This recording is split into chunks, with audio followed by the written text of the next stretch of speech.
las tiroiditis, como ustedes podrán apreciar en el gráfico que hay sobre las diferentes causas de tiroiditis en nuestro libro de texto, hay efectivamente algunas causas por las que se puede producir un proceso inflamatorio en la tiroides.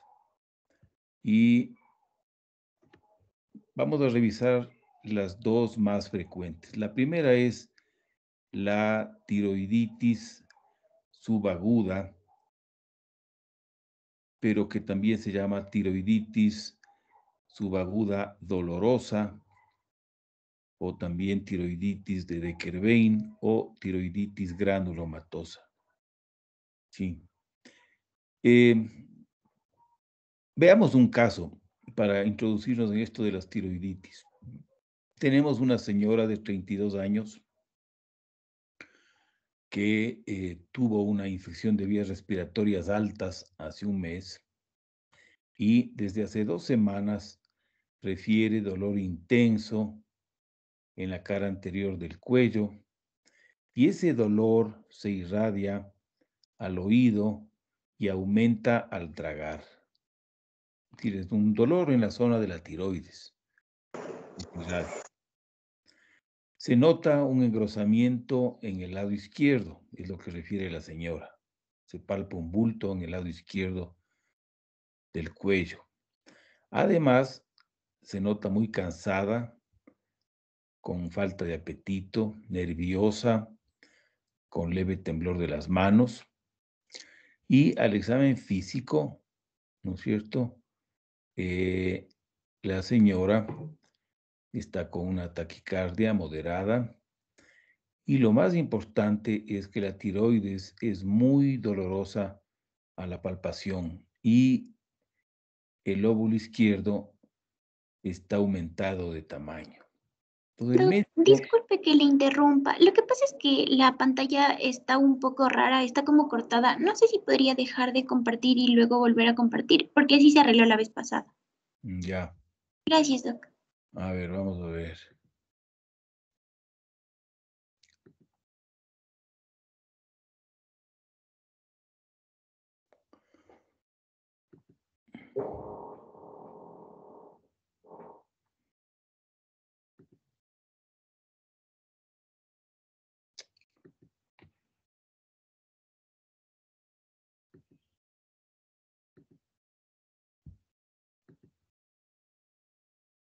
¿Cómo estamos ahí?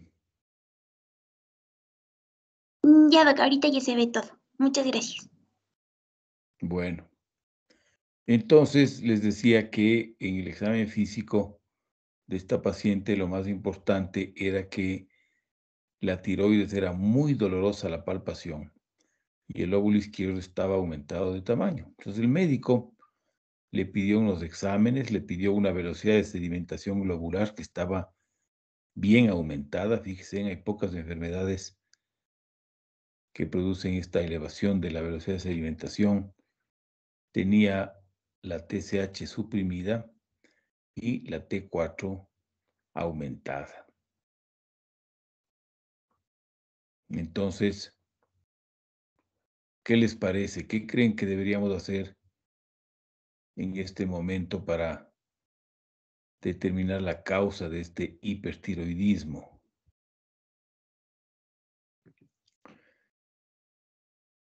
A ver, Bayardo Sebastián, ¿está por ahí?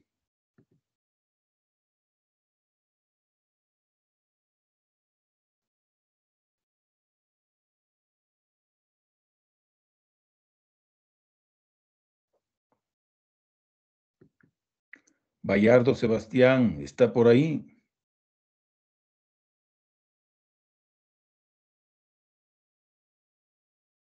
Sí, doc. Presente. ¿Por qué te demoras en contestar? A ver, ¿hay alguna explicación para que te demores 30 segundos en contestar? No, doc, pero tengo un problema con el micrófono. Todos tienen problemas con el micrófono. Yo no sé, son medio lentos. Yo no sé qué les está pasando, pero todos tienen problemas con el micrófono, lo cual es difícil de creer, claro. A ver, haz un análisis de este caso. ¿Qué te parece? ¿Cuál sería el examen que pedirías para ver cuál es la causa de este hipertiroidismo? Te estamos escuchando.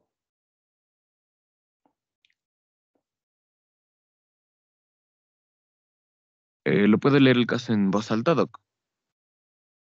Pero si acabamos de leer el caso. Sí, Doc, pero para analizar, decía.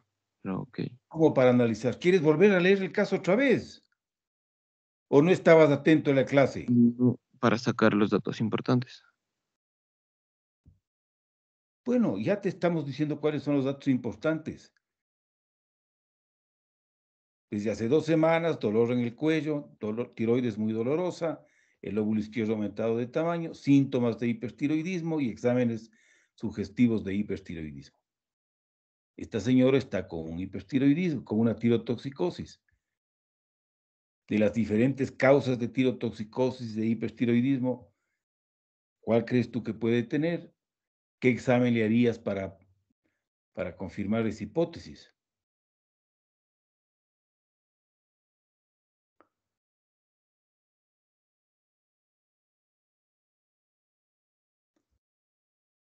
Esta madre se queda callado. Bueno, en este caso yo creo que lo más Escúchame, adecuado en este deja nomás, paciente, no te preocupes, deja nomás, apaga el micrófono.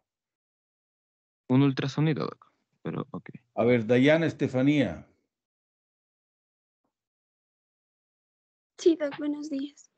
a ver, ¿qué te parece este caso? Es una señora con hipertiroidismo, con tirotoxicosis, según se ven los exámenes, pero con la particularidad de que le duele mucho la tiroides.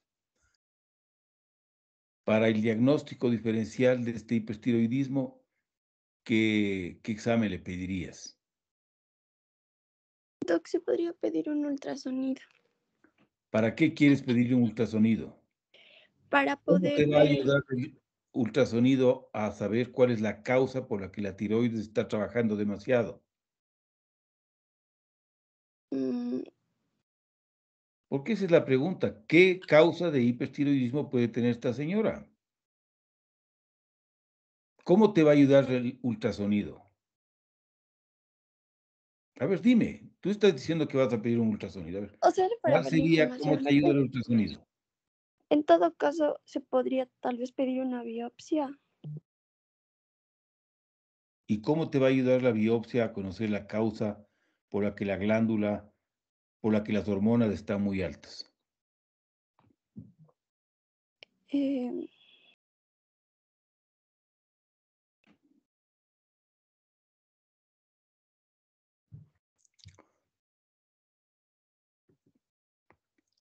No sabes, no sabes, ¿qué vas a saber? Como no estudian. A ver, Jordi Alexei, ¿está ahí? Sí, Doc. A ver,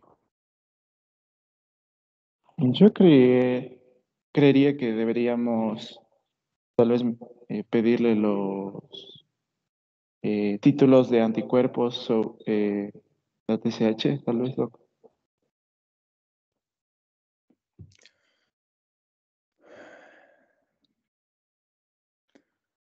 no creo que sea ese el examen, ¿no? A ver, Marcos Miguel. Buenos días, Doc. Sí, yo concuerdo con Daya de pedir la biopsia, pero con el fin de diferenciar. ¿Cómo la biopsia te va a decir cuál es la causa por la que las hormonas están altas? A ver, explícame eso. Ya, yo pedí la biopsia con el fin de ver, de diferenciar esta masa que está aquí, por si acaso Esa no está. es la pregunta. Esa no es la pregunta. La pregunta es, ¿cuál es la razón por la que esta paciente tiene las hormonas tiroideas altas? Tú Es por dices, yo inflamación, Doc. pediría una biopsia. ¿Cómo te ayuda la biopsia a conocer por qué las hormonas tiroideas están altas? A ver, explícame eso. Es que en la biopsia me ayudaría a ver la inflamación, los componentes inflamatorios que están en ese nódulo, Doc.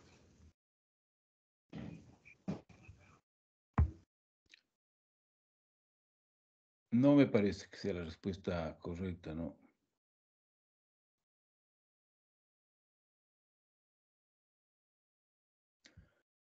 Bueno, habíamos comentado que cuando tenemos un paciente con tirotoxicosis, en el que no sabemos muy bien cuál es la causa de la tirotoxicosis, es decir, de un estado en el que las hormonas tiroideas están elevadas, un examen que nos puede ayudar a comenzar a comprender por qué es que el paciente está con la tirotoxicosis es una captación de yodo en 24 horas.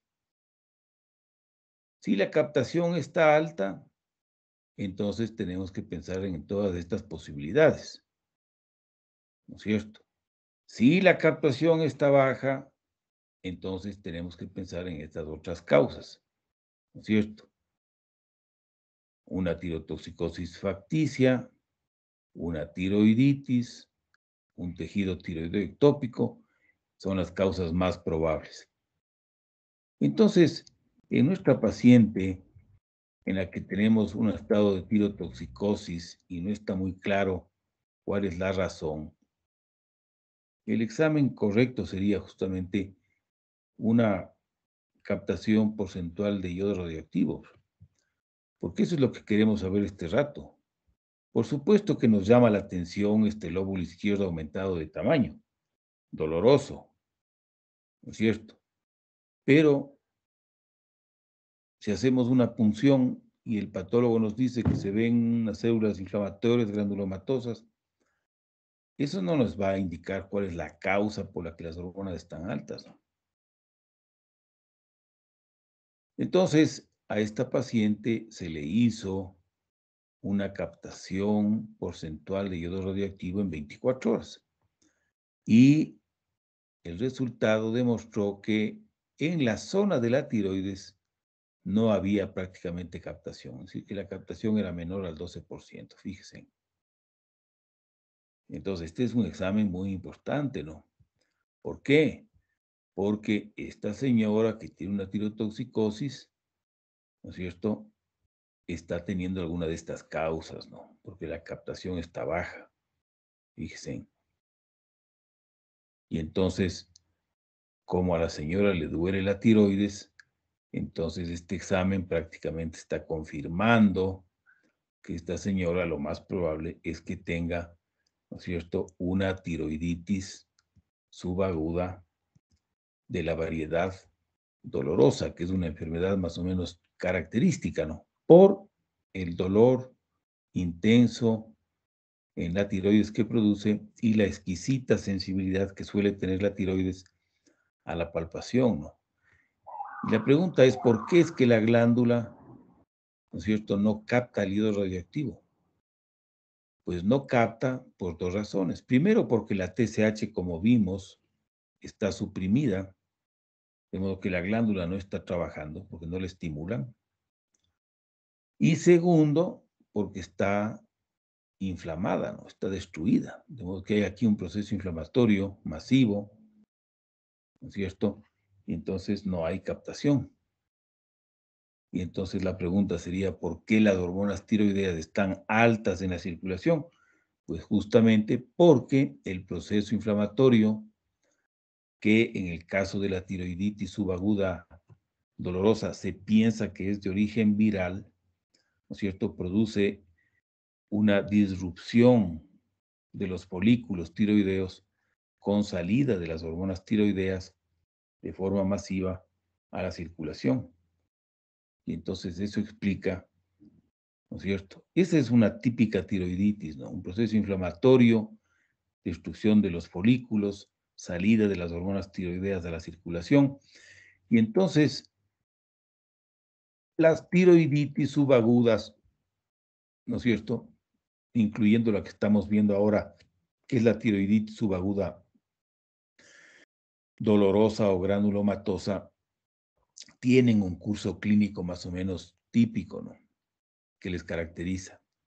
Fíjense, el momento en que se produce la inflamación, ¿no es cierto?, los niveles de T4 y de T3 aquí en azul, ¿no es cierto?, los niveles de hormonas tiroideas salen a la circulación en grandes cantidades, produciendo un cuadro de hipertiroidismo. Por eso es que la paciente está este rato con un poco de temblor, con un poquito de taquicardia, ¿no es cierto? Pero en el curso de las próximas 3 o 4 semanas, esas hormonas tiroideas que salieron de la tiroides comienzan a metabolizarse, ¿no es cierto? Y como la glándula no está produciendo hormonas, sino que estas hormonas salieron de la tiroides, entonces las hormonas tiroideas comienzan a bajar, porque la glándula, acuérdense, no está trabajando. Entonces, inclusive las hormonas pueden pasar por un momento en el que las hormonas tiroideas estén normales. Y lo característico de las tiroiditis es que al hipertiroidismo le sigue una fase de hipotiroidismo. Fíjense, las hormonas bajan por debajo de lo normal. Fíjense, porque la glándula está exhausta, está inflamada, está recomponiéndose y entonces no está en capacidad de producir hormonas. Entonces produce la fase de hipotiroidismo. Fíjense, esta fase de hipotiroidismo es característica de las tiroiditis subagudas.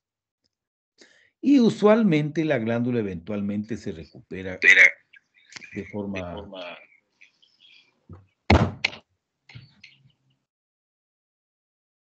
forma completa, tanto funcionalmente como estructuralmente. Entonces, fíjense. Ahora, fíjense en cómo evoluciona la TSH, ¿no? La TSH está apropiadamente suprimida en la fase de hipertiroidismo y se eleva en la fase de hipotiroidismo. Y eventualmente se normaliza cuando la glándula se restablece. Y la captación de iodo radioactivo, fíjense, está suprimida, que es la fase en la que le acabamos de evaluar a nuestra paciente. La captación estaba completamente suprimida. Y en la fase de hipotiroidismo puede subir, inclusive puede ser inclusive alta, fíjense. Es una glándula que está tratando de reintegrarse. Hasta que eventualmente la captación se normaliza. Entonces, esta es la fase de recuperación. Hay pacientes, ¿no es cierto?, que pueden quedarse hipotiroideos cuando la destrucción es severa o si es que había ya un proceso anterior, puede pasar eso. Actualmente,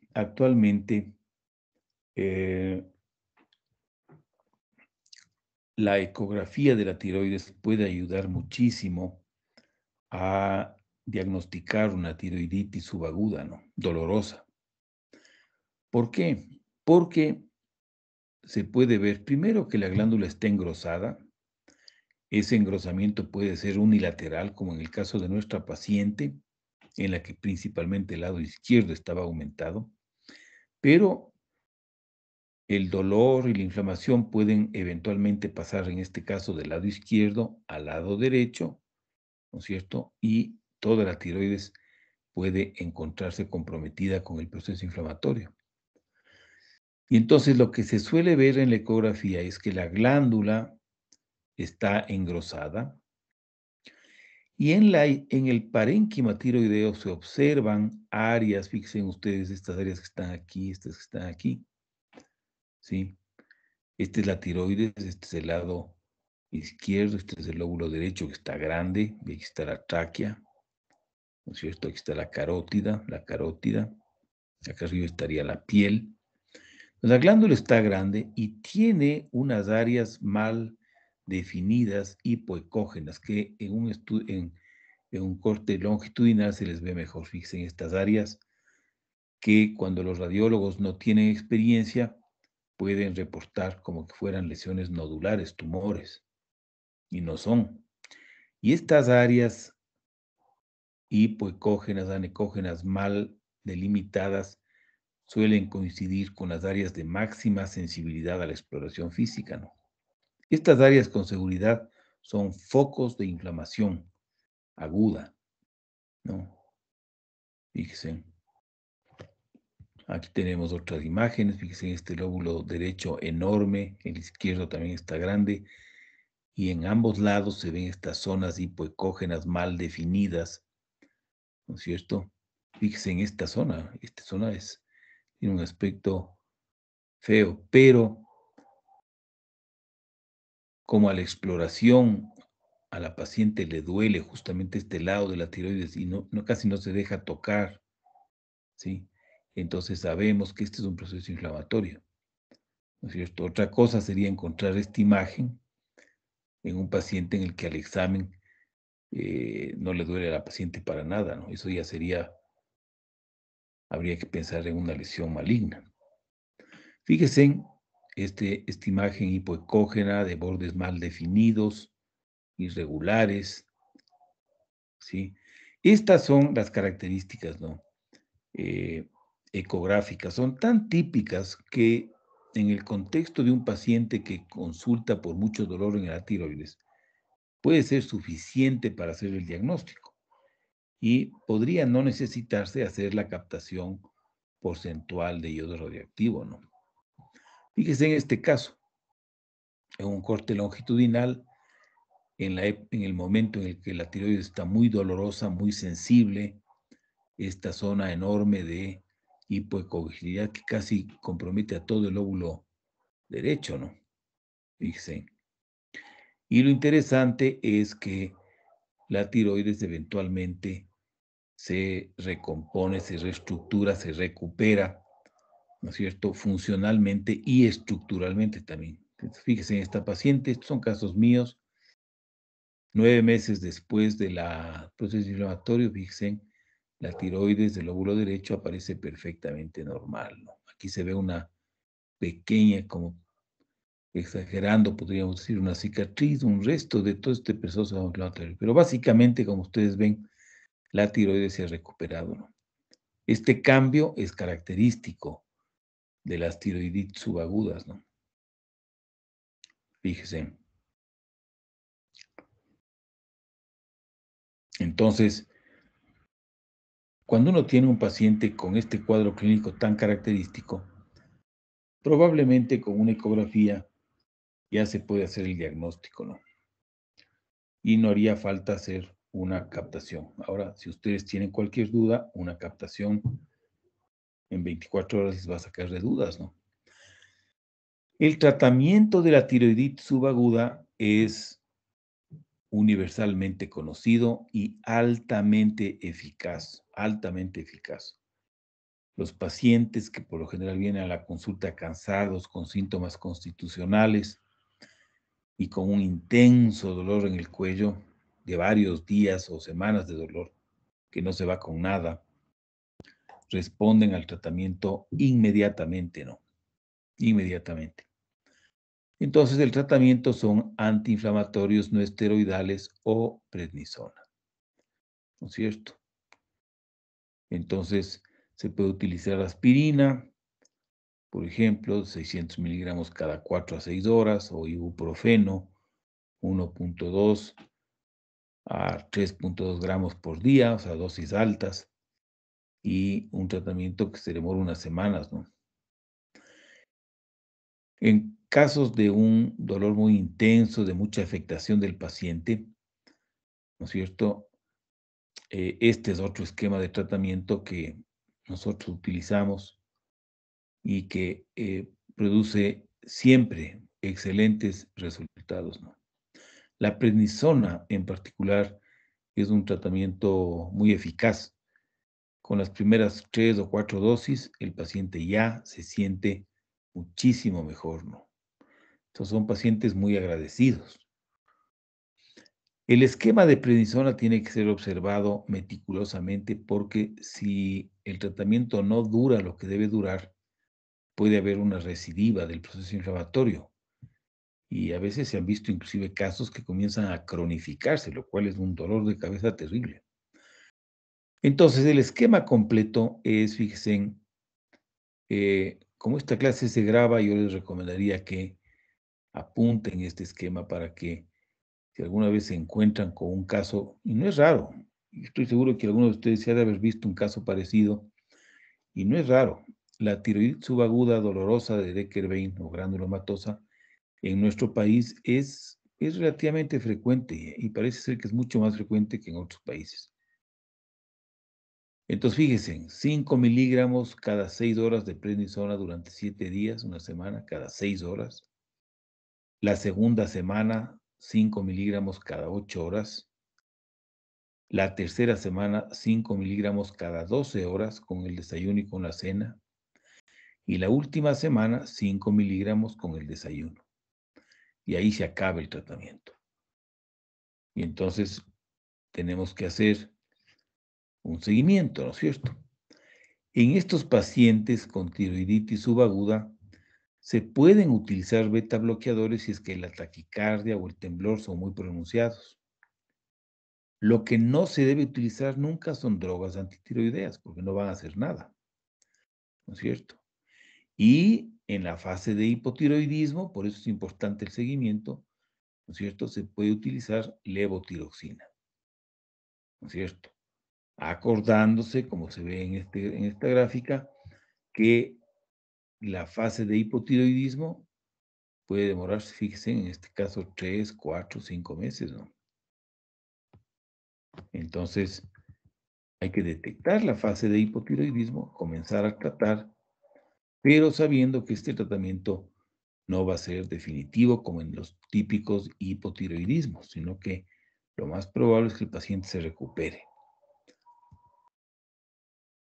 Luego tenemos otro tipo de tiroiditis, que es la tiroiditis silente. ¿Sí? Y cuando esta tiroiditis ocurre en la época del posparto, se llama también tiroiditis posparto. Esta es una tiroiditis, así como la tiroiditis dolorosa parece ser que tiene un origen viral, ¿no es cierto? La tiroiditis silente o la tiroiditis posparto es de origen autoinmune.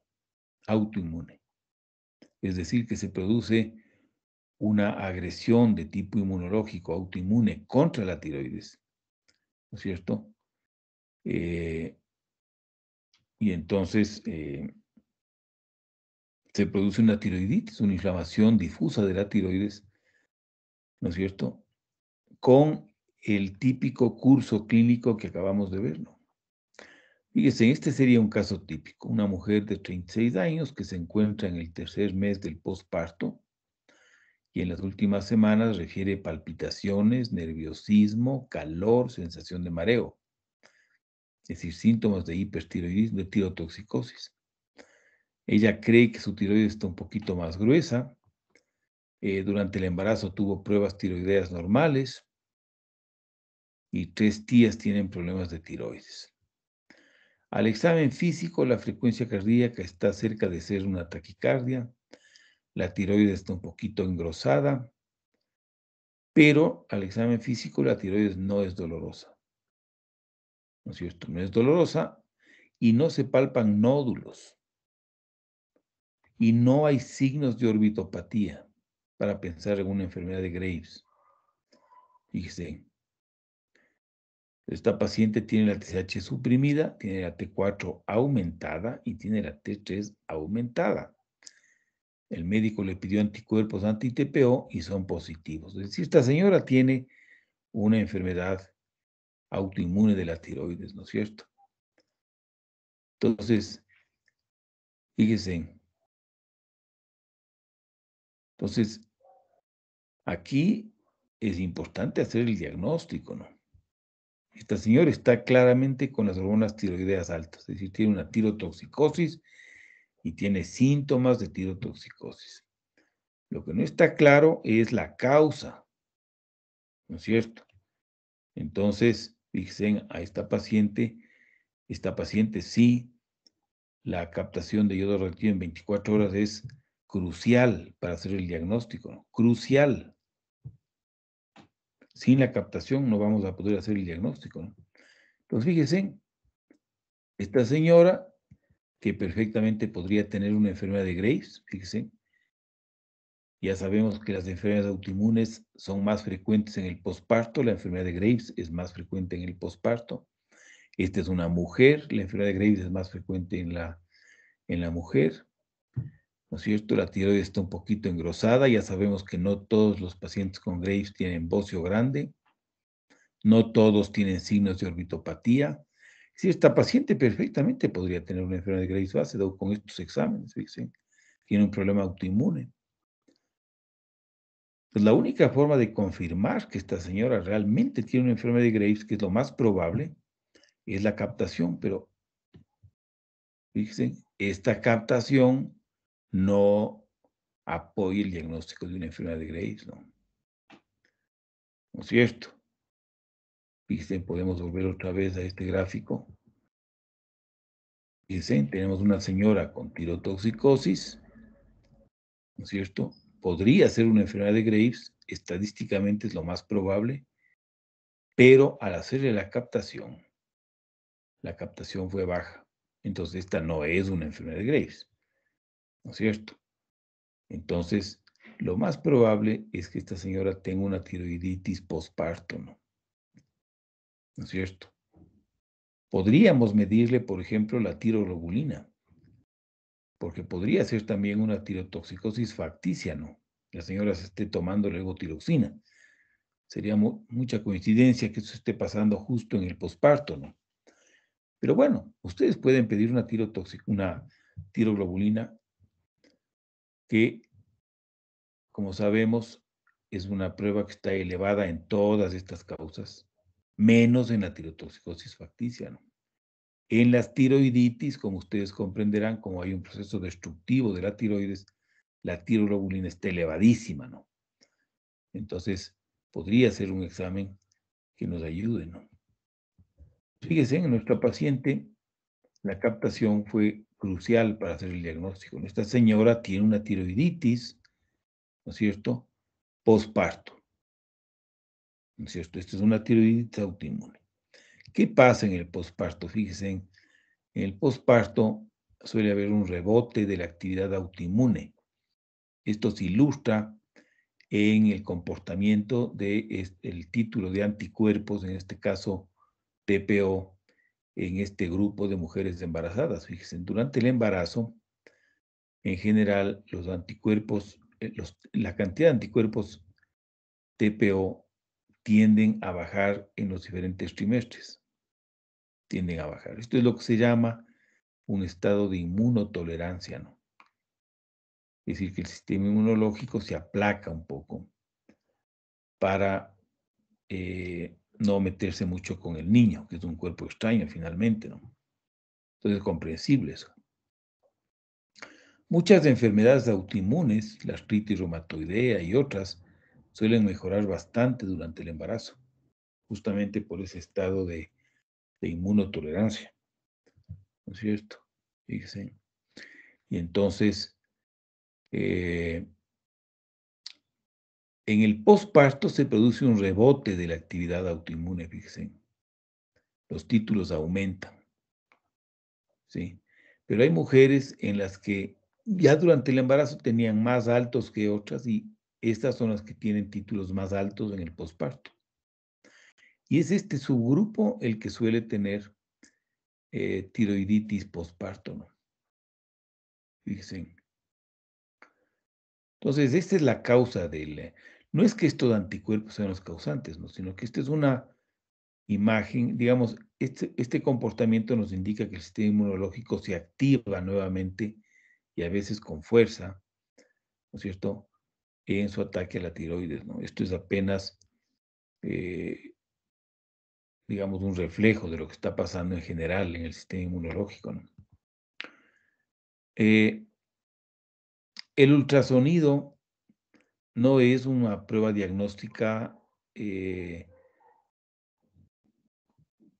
se utilice de forma rutinaria en el diagnóstico de esta tiroiditis. La prueba clave es la captación, ¿no? Sin embargo, fíjense, nosotros hemos descrito, nadie ha descrito algo parecido. Publicamos esto en nuestra revista, en la revista Thyroid, que es el órgano oficial de la Sociedad Americana de Tiroides, ¿sí? En el año 99. Publicamos el caso de dos pacientes distintas que en dos embarazos diferentes tuvieron cambios ecográficos característicos, ¿no? Fíjense, en esta paciente, en su primer embarazo, durante la fase de tirotoxicosis de la tiroiditis posparto, 6-7 meses después del parto, la tiroides, el lóbulo derecho aquí, aumentó de tamaño y estaba profundamente hipoecógeno. Fíjense qué interesante. Y un año más tarde, la glándula estaba más pequeña y había recuperado su ecogenicidad. La señora se quedó embarazada unos 3 años después y en el posparto volvió a tener un nuevo episodio, ¿sí? Un nuevo episodio de tiroiditis posparto. Fíjense, la glándula otra vez se volvió oscura, anecógena o hipoecógena y más grande, estaba edematosa y meses después, eventualmente la glándula se redujo de tamaño, se recuperó y volvió la ecogenicidad típica en la enfermedad, ¿no? Fíjense en qué interesante. Y aquí algo parecido. Fíjense en qué tan hipoecógeno se puede volver la tiroides durante la fase de tirotoxicosis, ¿no? Durante la fase de la tiroiditis. Y la glándula se recupera, ¿no? De modo que cuando ocurre en el posparto, esta es una enfermedad que puede volver en un próximo embarazo, ¿no? Al igual que la tiroiditis subaguda granulomatosa, se pueden utilizar beta bloqueadores si es que hay síntomas. Se debería utilizar levotiroxina en la fase de hipotiroidismo, pero en cambio, en esta enfermedad los glucocorticoides no hacen nada, nada. No se utilizan glucocorticoides. Y por supuesto, drogas antitiroideas, pues no carece de sentido porque la fisiopatología de esta enfermedad es diferente, ¿no? Y por supuesto, yodo radioactivo jamás, ¿no es cierto? De modo que, fíjense, es muy importante el diagnóstico de este tipo de tiroiditis, ¿no? Esta es la tiroiditis silente y cuando ocurre en el posparto es la variante posparto, la misma enfermedad, autoinmune, difícil de distinguir de la enfermedad de Graves cuando la enfermedad ha comenzado hace poco tiempo, sin una captación de yodo radioactivo, ¿no? Sí.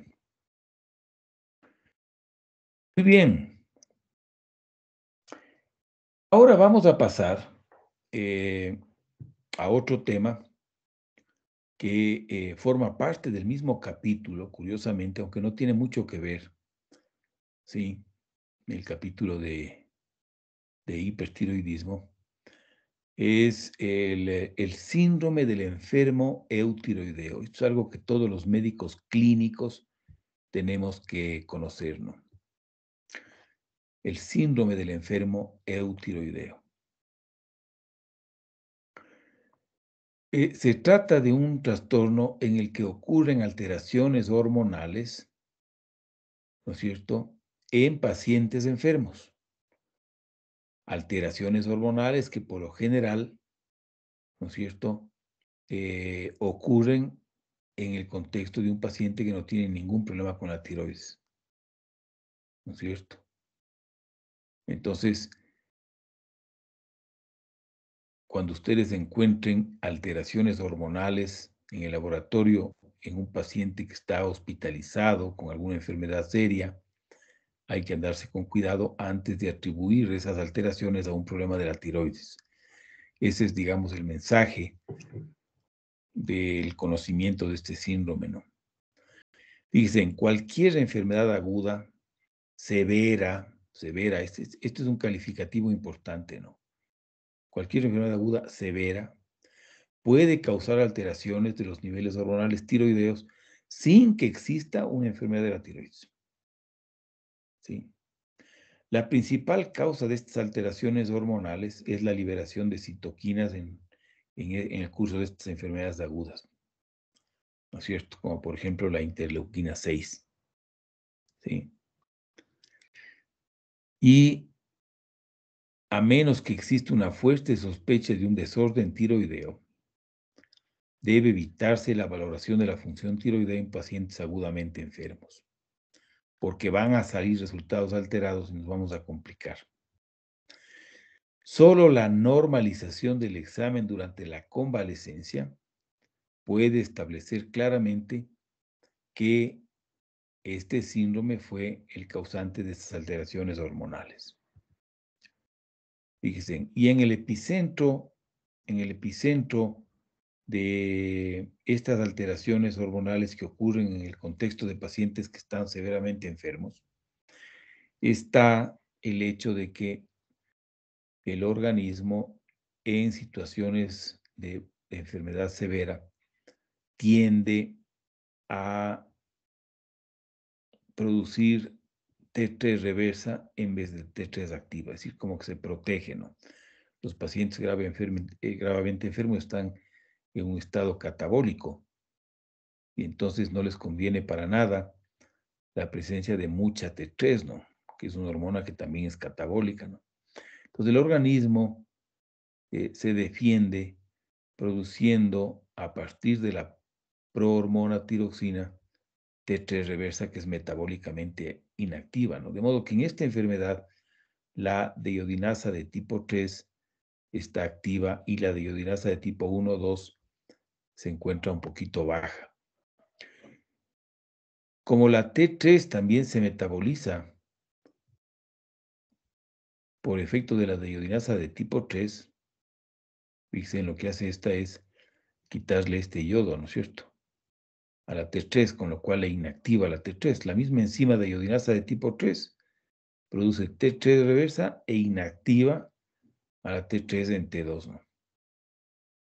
Entonces, este fenómeno es el que puede explicar en alguna medida lo que sucede en el curso de enfermedades graves, ¿no? El patrón más frecuente es el que se llama el síndrome de la T3 baja, ¿sí?, en el que los pacientes tienen una T3 total y libre disminuidos, una T4 normal y una TSH normales. Esto indica que el paciente está eutiroideo, ¿no? Y cuando se puede medir, hay un aumento de RT3. Actualmente hay algunos laboratorios clínicos que miden T3 reversa, ¿no? Entonces, si ustedes alguna vez tienen dudas, este patrón, junto con un aumento de RT3, es diagnóstico, ¿no? Entonces, en otras palabras, estos pacientes no son hipotiroideos, ¿no es cierto? Esa es la idea. Ni necesitan ser tratados con hormonas tiroideas. La magnitud de la disminución de T3 se corresponde con la severidad de la enfermedad. Fíjense, con la severidad de la enfermedad. Hay una alteración de la deiodinación 5' del anillo externo. Lo que decíamos, ¿no es cierto?, que el organismo está preservando quitar este yodo, ¿no? Y más bien quita este yodo, con lo cual inactiva, se produce una menor disminución de la T3 y también un mayor metabolismo de la T3 producida, ¿no es cierto? Por eso es que la T3 baja y por eso es que la T3 reversa está aumentada. Y se considera que es un estado de adaptación a la enfermedad, que yo lo que les acabo de decir, ¿no es cierto? Eso se piensa, ¿no? Es decir, parece lógico que el organismo se defienda y produzca un poco menos de T3 mientras está muy enfermo. Hay también el síndrome de la T4 baja. Esto se ve en pacientes que están más enfermos todavía, ¿sí? Este patrón se asocia a un mal pronóstico del paciente. Aquí se observa una disminución severa de T4 y de T3. ¿Sí? Aquí no está muy claro por qué se disminuye la T4. ¿Sí? No está muy claro. Se suele ver una fluctuación de la TSH. ¿Sí? La mayoría de pacientes tienen una TSH normal, ¿no es cierto? Y por eso se piensa que no son hipotiroideos, ¿no es cierto? Pero un 10% de pacientes pueden tener una TSH bajita. Fíjense. Y en la fase de recuperación, si los pacientes salen adelante, puede haber un 5% de pacientes que experimentan una gran elevación de la TSH, ¿no? En la fase de recuperación. Sí. Como comentábamos, esta disminución severa de T3 suele ocurrir como consecuencia de una mayor expresión de la deiodinasa de tipo 3.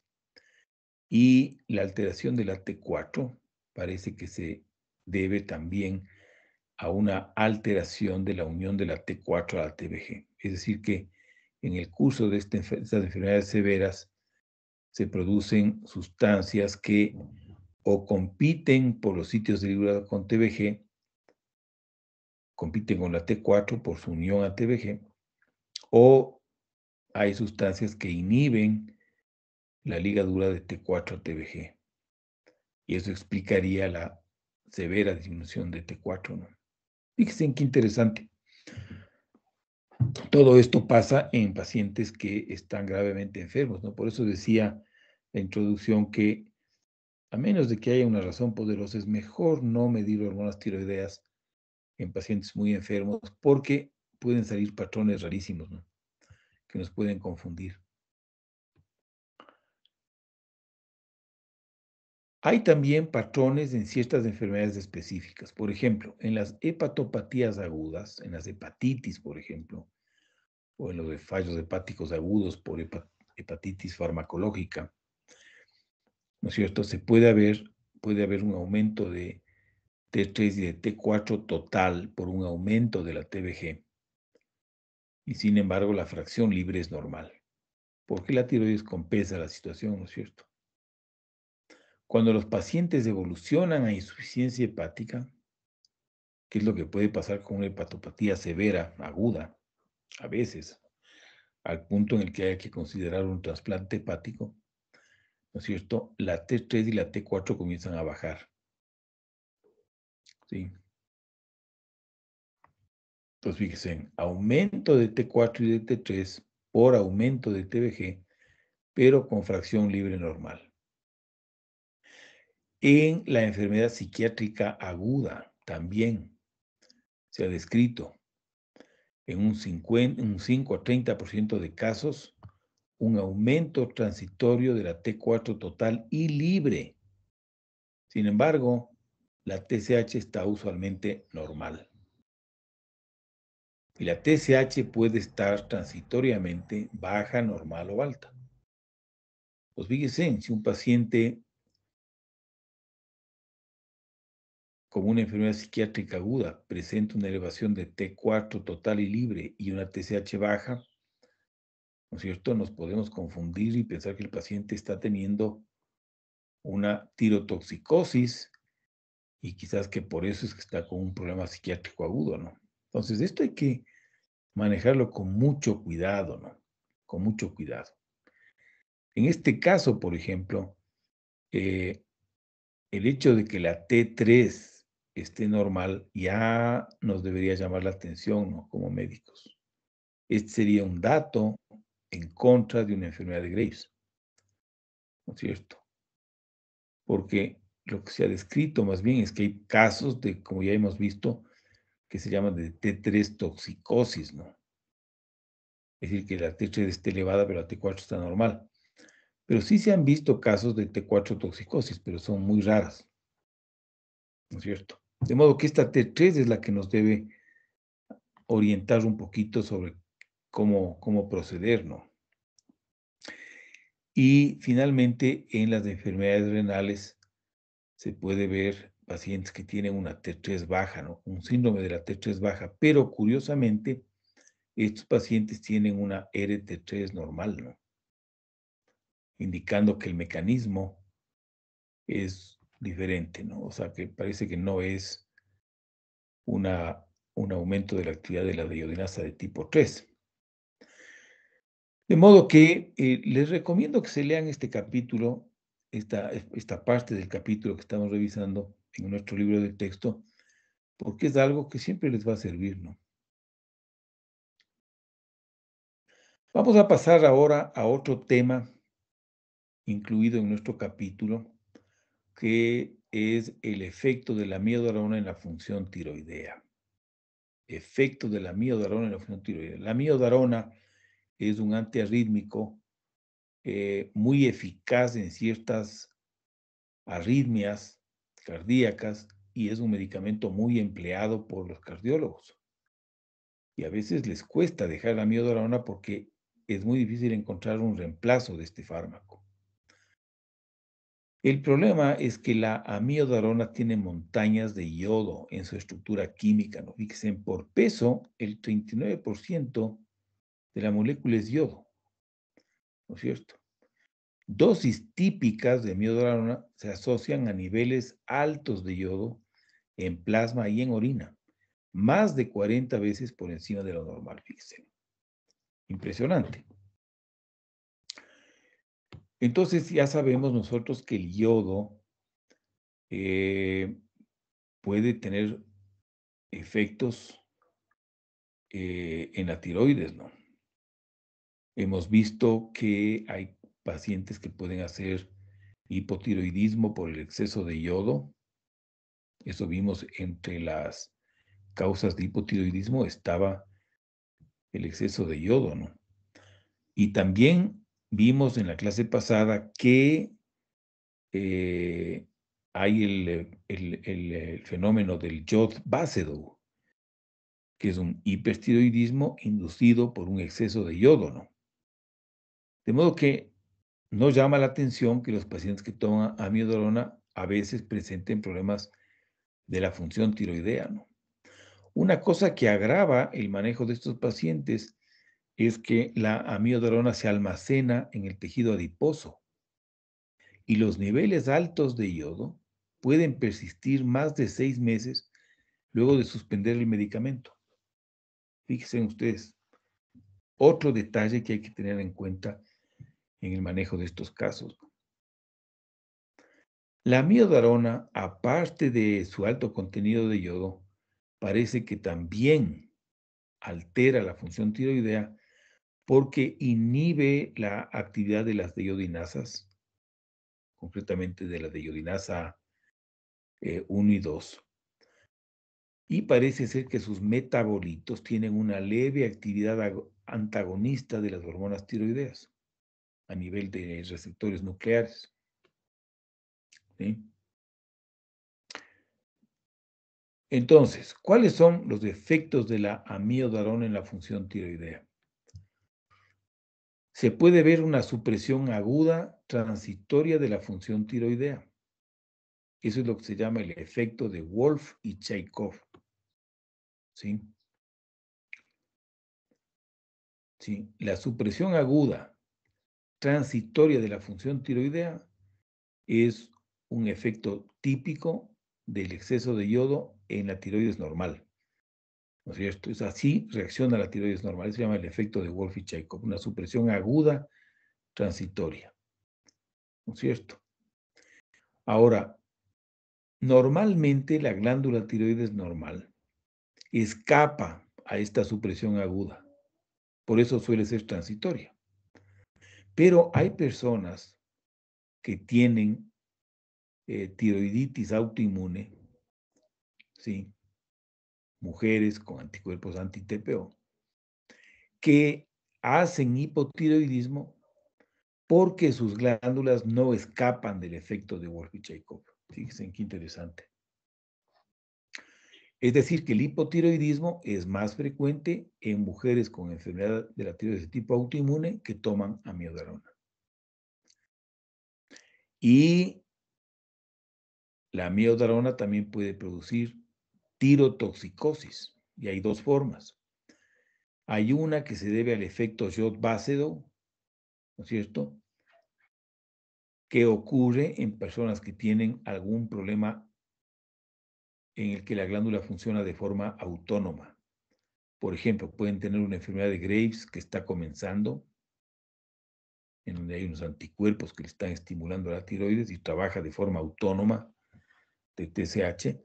O hay también pacientes que tienen un bocio multinodular, ¿no es cierto?, que ya veremos en una próxima clase. Y alguno de esos nódulos es capaz de funcionar de forma autónoma. Entonces, se le da yodo y comienzan a producir demasiadas hormonas. Esa es una causa, ¿no?, mediada por el efecto de Jod-Basedow. Y otra es que la amiodarona es una causa de un tipo de tiroiditis. Es una tiroiditis de tipo destructivo, parecida a la tiroiditis silente o a la tiroiditis dolorosa. Fíjense qué interesante, ¿no? La amiodarona puede producir una tiroiditis de tipo destructivo, ¿no es cierto? Es decir, con una fase de tirotoxicosis, una fase de hipotiroidismo y una fase de convalescencia. Y por el efecto sobre la actividad de la deiodinasa de tipo 3, que comentábamos que la amiodarona inhibe la actividad de la deiodinasa, específicamente de la deiodinasa de tipo 3, ¿no es cierto? Los pacientes que toman amiodarona pueden tener un patrón hormonal que es característico. La T4 está aumentada porque no se procesa ágilmente hacia T3, y la T3 está baja y la T3 reversa está alta. Y sin embargo, el paciente está eutiroideo, tiene una TSH normal. Fíjense, este patrón es típico, ¿sí? Cuidado, por ejemplo, con confundirse un paciente que está tomando amiodarona, que tiene la T4 aumentada y la TSH normal. ¿En qué piensa uno con este patrón inmediatamente? En un tumor productor de TSH, ¿no es cierto? T4 aumentada y TSH normal. Esto es anormal. Pero nos fijamos en la T3, que en este caso está baja. Si fuera un tumor productor de TSH, debería estar alta, ¿no es cierto? Y también la T3 reversa está alta, ¿no?, indicando que se está convirtiendo la T4 principalmente en RT3. Este es un efecto de la amiodarona en los niveles hormonales. Vamos a hablar sobre el hipotiroidismo. La incidencia varía geográficamente, al parecer en relación con la ingesta de yodo. La amiodarona produciendo hipotiroidismo es más frecuente en áreas con suficiencia de yodo. ¿Sí? Este hipotiroidismo se debe a que las pacientes, ¿no es cierto?, no pueden escapar del efecto de Wolff-Chaikoff, lo cual se ve, como les decía, en mujeres con TPO positivos. No es necesario dejar de tomar la amiodarona. El hipotiroidismo se puede tratar perfectamente con la levotiroxina, ¿no es cierto? Y deben monitorizarse los niveles de TSH, porque los de T4 están con frecuencia aumentados. Es decir, que se acumulan los niveles de T4, ¿no? Pero los de T3 están bajos. La tirotoxicosis por amiodarona es mucho más complicada, ¿sí?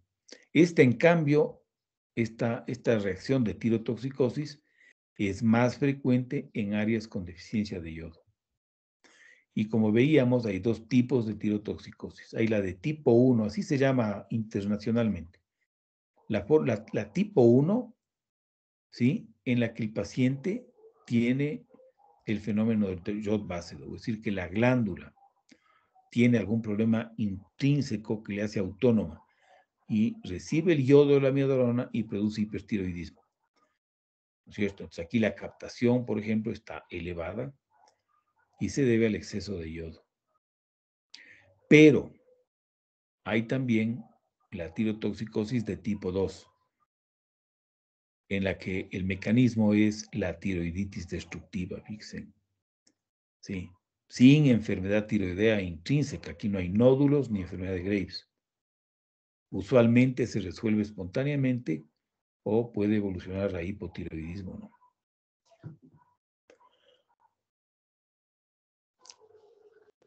El ecodoppler de la tiroides puede ser muy útil para diagnosticar el tipo de tirotoxicosis que el paciente tiene. Entonces, cuando en el ecodoppler tiroideo se ve mucho flujo vascular a través de la tiroides, se piensa que el paciente tiene la tipo 1, es decir, la que cursa con hipertiroidismo, con hiperfunción de la tiroides. Cuando el flujo vascular en el Doppler es muy bajo, entonces uno tiende a pensar que se trata de una tipo 2, es decir, una tirotoxicosis por tiroiditis, ¿no es cierto? La captación de yodo radioactivo es un examen que por lo general no es útil, porque como el paciente está inundado de yodo, ¿no es cierto? Entonces la captación prácticamente siempre va a salir baja, ¿no es cierto? Pero si es que saliera normal o aumentada, entonces eso sería diagnóstico de la tipo 1, ¿no? De un hipertiroidismo. Pero por lo general la captación sale baja, ¿no? Y eso no necesariamente significa que el paciente tiene una tiroiditis, sino que acuérdense en que la captación es muy sensible a la cantidad de yodo corporal, ¿no? Cuando el yodo está muy alto en la sangre, la captación puede salir muy baja. El tratamiento de la tirotoxicosis, ¿no es cierto? Usualmente, el tratamiento lógico de la tipo 1 sería dosis altas de tionamidas, ¿no es cierto? O en casos más graves, inclusive cirugía, ¿no? El litio se puede utilizar también, bloquea un poco la liberación de hormonas tiroideas, o en casos serios, cirugía, ¿no? Y lógicamente en la tipo 2, en la tiroiditis, las tionamidas no sirven para nada, ¿no es cierto? Se podrían utilizar agentes de contraste yodado que bloquean la conversión de T4 a T3.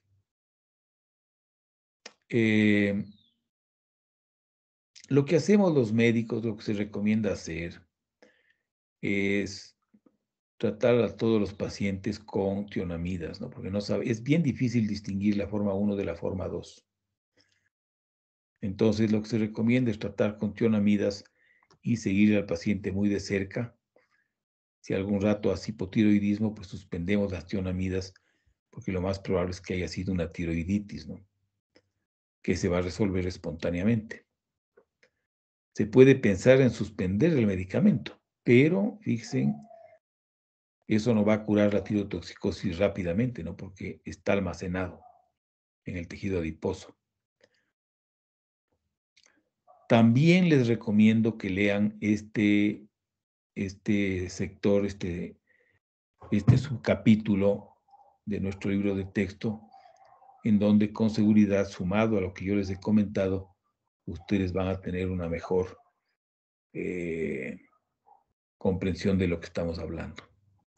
Bueno, así concluimos con la clase de hoy y con el capítulo de hipertiroidismo.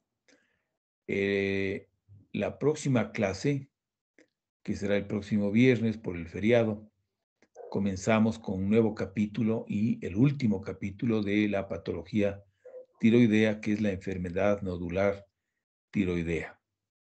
Los que quieran adelantarse, les recomiendo vivamente que lo hagan para que cuando ya reciban sus clases, ustedes ya comprendan mucho más porque ya están puestos en antecedentes.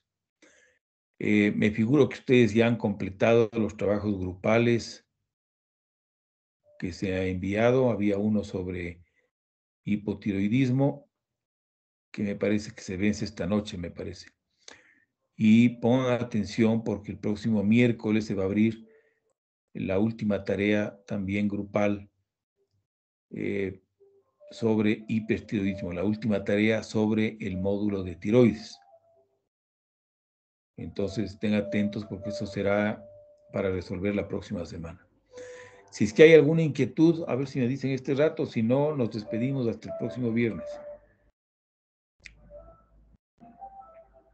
Doctor, buenos días. Lo que pasa es que yo envié mi deber del CIAD, pero no me había calificado. La cuestión es que yo se había enviado pero a mí no me apareció ningún mensaje de confirmar ni nada por el estilo, pero le envié con todo al tiempo que se había determinado, entonces no sé si se podría hacer algo con esa tarea. ¿Qué tarea? La del CIAT es la 2.8, ¿Sobre qué tema era la tarea? sobre el síndrome de la hormona de la vasopresina. Ese. Ujú. Bueno, ¿por qué no me manda una señal por el WhatsApp Listo, Doc, yo le escribo para entonces. revisar y ver qué ha pasado con ese examen y esa nota? Bueno, Listo. si no hay otras preguntas, entonces nos vemos el próximo viernes. Que tengan un buen feriado. Hasta luego. Buenos días. Gracias, Doc, hasta Hasta luego. luego, doctor, igualmente. Muchas gracias, Doc.